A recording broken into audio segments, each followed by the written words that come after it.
There are a few basic sparks or drives within every human who has ever lived, who is living, and who has yet to live. These sparks are not divine in nature, though their intensity often causes them to be mistaken as such. These sparks or drives are instead deeply and profoundly human. There is the spark of creativity. For every person has created something, be it a painting made from crushed berries or a hastily scribbled poem. This is one of the brighter and happier sparks, and I consider it to be the optimist's spark, one that an artist may look and see within themselves and all others and use as proof that we are good at our core, despite it all. There is the spark of power, an instinct that can propel society through a myriad of cultural and technological changes, but more often tends to serve to chain humanity unto it. This spark can be one of the more cruel ones, and one of the more powerful ones. It burns slowly within us, and yet we tend to heed its call. This is the cynic's proof that we are cruel and self-serving at our core.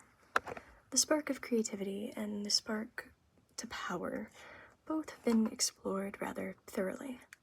However, there is another spark, one that is more often ignored or exploited for the sake of entertainment, if not treated as something to be rid of entirely.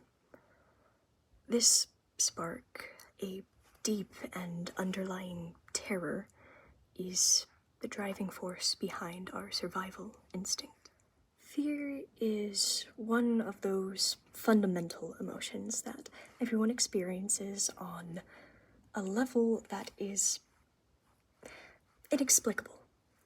Just as the spark of creativity is the enigmatic will to leave your mark on the world, just as the spark of power is the strange feeling of injustice that grips your throat whenever you find yourself humbled or humiliated, even if you know you're deserving of it. In short, to be afraid is a building block to being human. Fear takes many forms.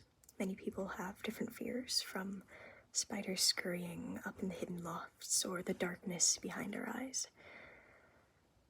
One may fear the sight of blood or the dizzying vertigo of heights. Every individual has their own unique fears, some more common and fundamental than others. However, one fear we tend to share in common as humans is, at least at some point in our lives, we have experienced the fear of the mighty unknown. Thalassophobia has been making its rounds these past couple of years. Simply searching the term on YouTube can bring up thousands of videos with the same basic premise. Empty abyss, staring downwards as god rays fail to pierce the black veil of the inky waters. Other times, there may be a drawn image of some massive creature racing upwards, about to grab whatever poor soul is resting atop the waves. Why? Why do we fear the ocean? Why do we wonder what lurks at its depths? We fear it because it is void.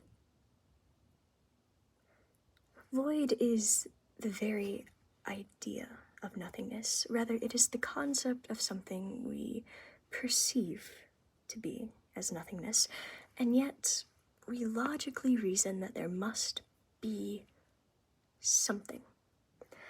After all, an overwhelming majority of the ocean has yet to be explored. About 80%, if not more, of the ocean has been unmapped, unexplored, and unseen.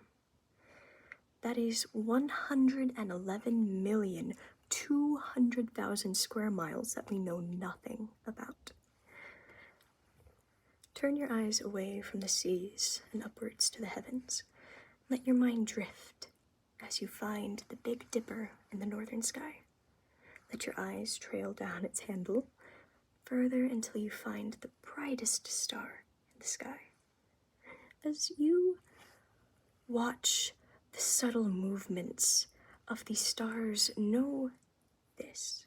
The universe is vast and empty and completely and utterly void. This nothingness has been fed to us by science programs and astronomy documentaries that we've watched on old VHS tapes from elementary school onwards. It can be hard to stare up at the stars and let the utter immaculate terror of the void grip at us, simply because we've grown accustomed to it, at least in the abstract, should we all be made aware fully and utterly of the sheer weight of nothing pressing down on our pale blue dot, we may be driven to utter and complete hopelessness.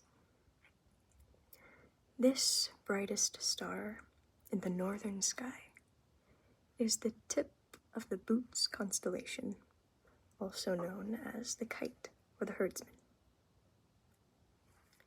Between our planet and the moon, in a move generally discouraged by most astrophysicists, we could theoretically fit every planet of our solar system back to back. That is a massive amount of empty space.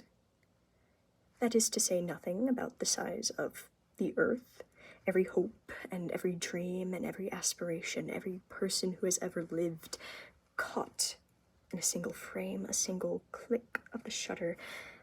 And take the enormity of that and compare it to the sun, massive and glorious in its brightly burning beauty, which is but a small dwarf star, pale and tiny compared to the nuclear churning monsters found elsewhere in the universe, like Arcturus, the red giant that models the tip of the Bootes constellation.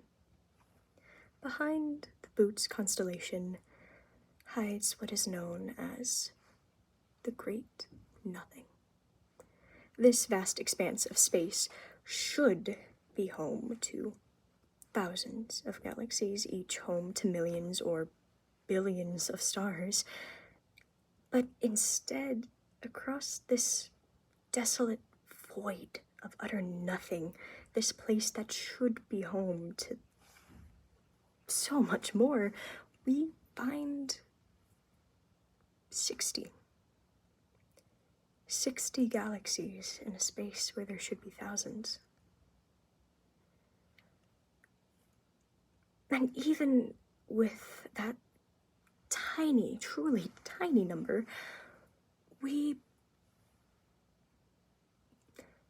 every galaxy within the void is huge beyond our comprehension, and so the void escapes us as well.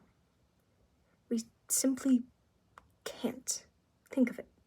We can learn of it, we can categorize it into our facts and numbers and hunt over desks and jot down 60 galaxies and wonder what may cause it, but our minds simply will not allow us to fully take hold of the concept that there is an area out in the empty expanse of space where there is nothing, where there should be something. Perhaps this is for the best. After all, what can we do about it? Today, when you woke up in the morning, what did you think about? What worries or concerns plagued your mind? Humans are very busy creatures. We avoid what we fear. It's instinct. And as such, we rarely allow our minds to be blank. Only letting the void slip in when we see fit, when we allow it to consume us. We let our creativity override us, thinking of little scenarios or daydreams as we make our ways to class or work or what have you. We let our will to power murmur ideas of how to move upwards in the world, what we can do to better ourselves. We let our hopes and fears intermingle, or perhaps we put on music to fill the void between our ears as well. but we can't ignore it forever. Instead of trying to fill that silence, instead of taking a paintbrush and filling the great nothing with vibrant galaxies and billions of dots of red, blue, yellow, and orange, face it. Should your mind begin to wander, brush away your thoughts and allow yourself to sit in that vast, empty nothing. Make peace with it, for it has been here long before us, and it will be here long after we are gone.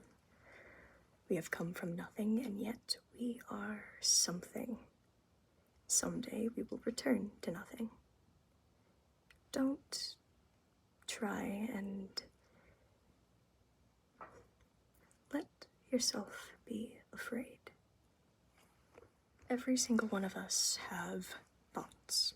We have fears, we have loves and hates and minor annoyances. We dislike the way the bathroom door may squeak, or as the void presses in around us, filling our lungs with black ichor.